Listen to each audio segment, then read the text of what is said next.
Good morning. Good morning. Malayo pa, pero malayo na. That is where we stand today. Yan po ang sitwasyon natin ngayon. We recognize that this has been a difficult and demanding process. But we also recognize how much we have already uncovered. Marami na tayong naabot sa mga nakaraang linggo. Today, we share a quiet sense of accomplishment as we recognize and honor the distance we have traveled since we first began. Saksi tayong lahat. Marami tayong pinagdaanan. Our very first hearing was on March 2, where we established sufficiency in form. Sumunod ang March 4 for sufficiency in substance. At sa puntong yon, we asked the Vice President to file her answer. And she did. At ang nakapirma, 16 na abogado, 16 lawyers. Pero ang answer na isinumite, halos 10 pages lamang. At nakatutok lang sa mga technicalities, sa mga paligoy-ligoy, bagay na ikinagulat ng marami dahil sa totoo lang, hindi naman yon ang hinahanap natin. It was an answer that really just avoided the questions. Kaya naman, noong March 18, we determined that the complaints allege sufficient grounds for impeachment. Sumunod ang hearing sa March 25, kung saan we settled the preliminary matters, most especially ang pag-issue ng mga subpoena. Then came the marathon hearings of April 14, April 22, and April 29. Doon tayo nakinig sa mga resource person natin. We heard the evidence. We examined the evidence. At sa mga araw na iyan, doon natin naramdaman ang bigat ng ating ginagawa. May mga sandaling luminaw ang mga sagot at may mga sandaling mas dumami ang mga tanong. We certainly had our ups and downs. We had our inflows and outflows of testimonies and documents. But through it all, one thing remained certain. We never went sideways. Hindi tayo naligaw. Nanatili tayong may direksyon. We move, sometimes slow, sometimes painfully, but always forward towards the truth. Sinunod natin ang konstitusyon. Hindi tayo nagmadali. Hindi tayo nag-shortcut. We honored the process. Bawat hakbang, bawat salita, bawat ebidensya, hinarap natin ng buong pag-iingat at pananagutan. Sa paglalakbay na ito, napagod tayo. Sinubok ang ating pasensya, lalo na sa harap ng mga batikos mula sa labas.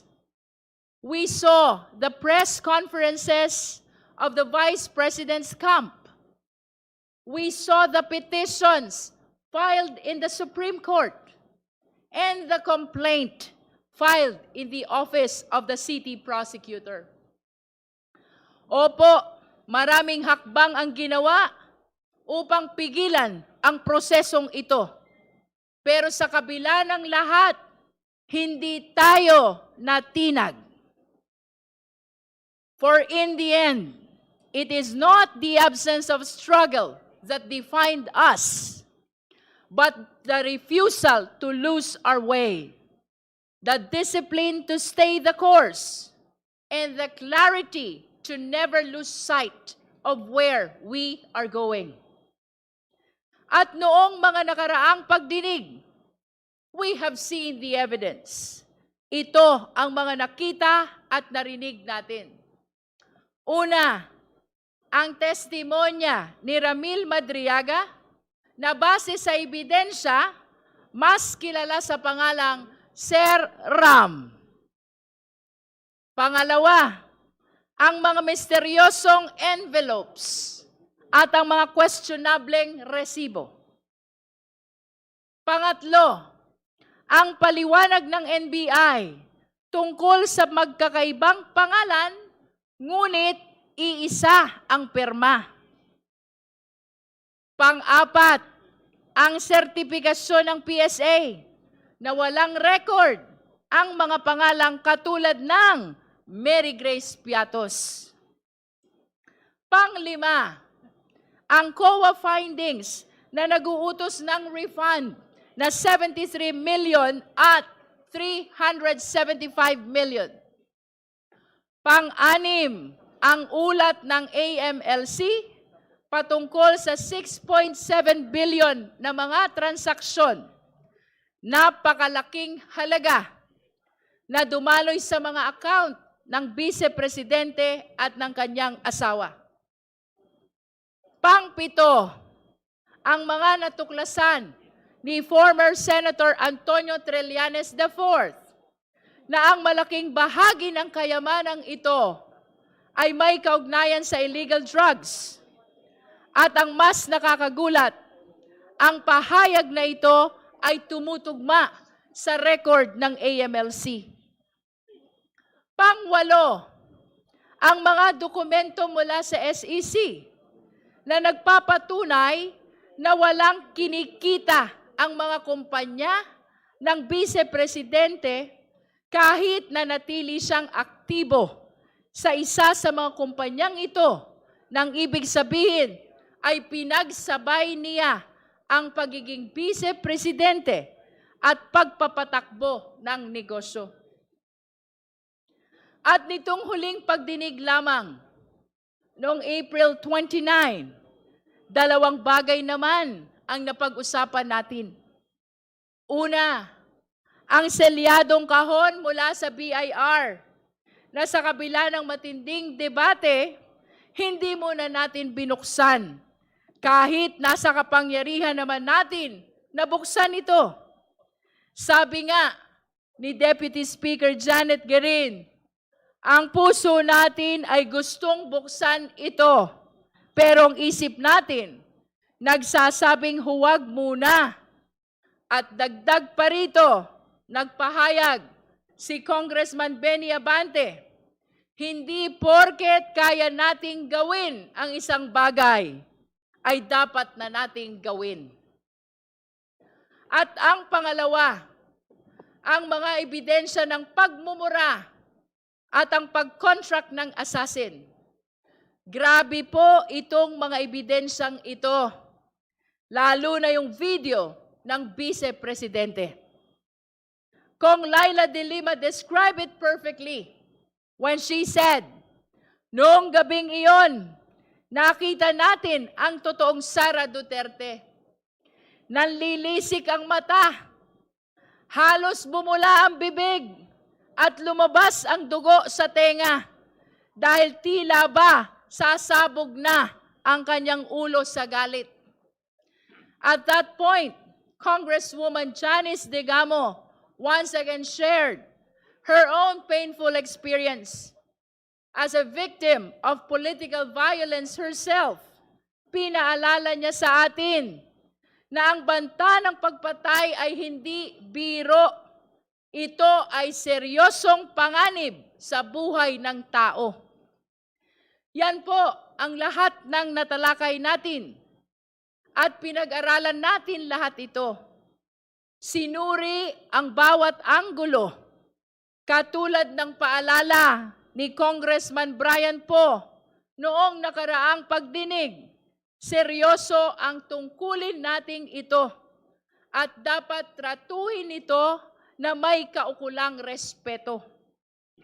At sa gitna ng lahat ng ebidensyang ito, sa kabila ng lahat ng diskusyon natin, may isang bagay na hindi nagbago. Ang upuan, ang bakanteng upuan. Sa bawat ebidensya, walang direktang sagot. Sa bawat tanong, walang paliwanag. Naghintay tayo ng salaysay mula sa Vice-Presidente sa ilalim ng panunumpa. Pero ang tanging humarap sa atin ay ang tahimik, ang isang bakanteng upuan. Ngunit mapagtatanto natin na meron na pala tayong hawak na ebidensya mula mismo sa Kanya. Hindi na natin kailangang tumingin pa sa malayo. We already have a sworn statement. Isang sinumpaang salaysay, ang tagal na palang nandito. Ang kanyang salin. Isang dokumento, siya mismo ang pumirma. Siya ang nanumpa. At siya ang nagsumite. At malinaw ang nakasaad doon. Walang cash o cash deposit.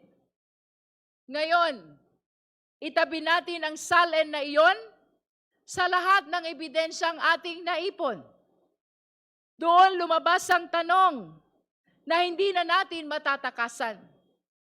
Kapag ang sinumpaang dokumento ay nagsabing zero cash, pero ang official report ay nagpapakita ng bilyon-bilyong transaksyon, saan tayo maniniwala?